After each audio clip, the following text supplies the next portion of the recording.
Canımın bir parçası, əziz övladım Habil. Yenə qəlb sızıltısı və can yanğısı ilə sənə məktub yazıram. Bəli, sənə.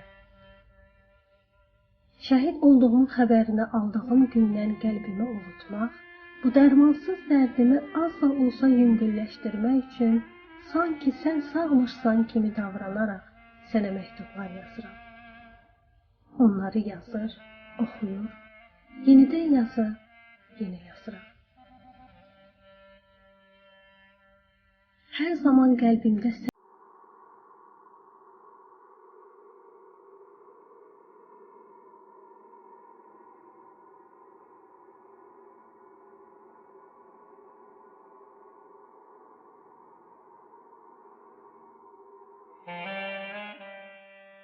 Canımın bir parçası, əziz övladım Habil.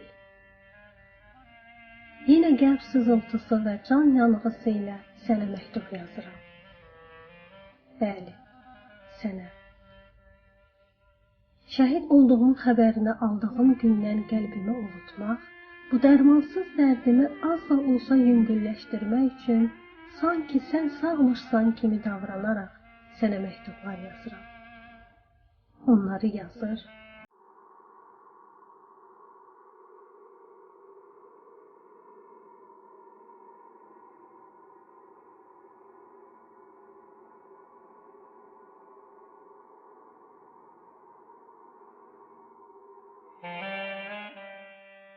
Canımın bir parçası, əziz övladım Habil. Yenə qəlb sızıltısı və can yanğısı ilə sənə məktub yazıram.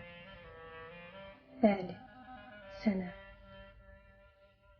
Şəhid olduğum xəbərini aldığım gündən qəlbimi ovutmaq, bu dərmansız dərdimi az da olsa yüngülləşdirmək üçün sanki sən sağmışsan kimi davranaraq sənə məktublar yazıram.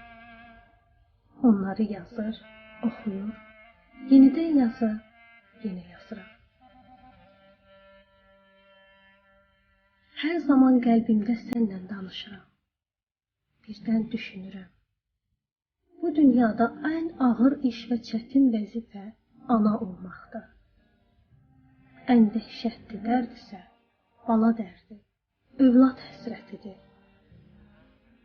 Çünki yalnız ana bu qədər sitəmə tab gətirəcək varlıqdır. Əziz oğlum, acı xəbərini aldığım gündən aylardır, illərdir ki, bircə an belə səni düşünmədiyim olmadı. Sinəmdən ahlar, dilimdən ağılar, bayatılar, üzümdən həsrət, intizar heç əskik olmadı. Gözlərimdən hər zaman qanlı yaşlar axdı. Bir gün belə onların acı göz yaşsız olmadığını görmədilər. Artıq sənin həsrətin uğrunda onlar da öz nurunu itirir. Həyat mənim üçün çox sıxıcıdır. Ancaq yenə də dözürəm. Anayam axı. Əziz oğlum, birdən səndən bağlı o qədər gözəl xəyallar qururam ki, mənə doğru gəlir.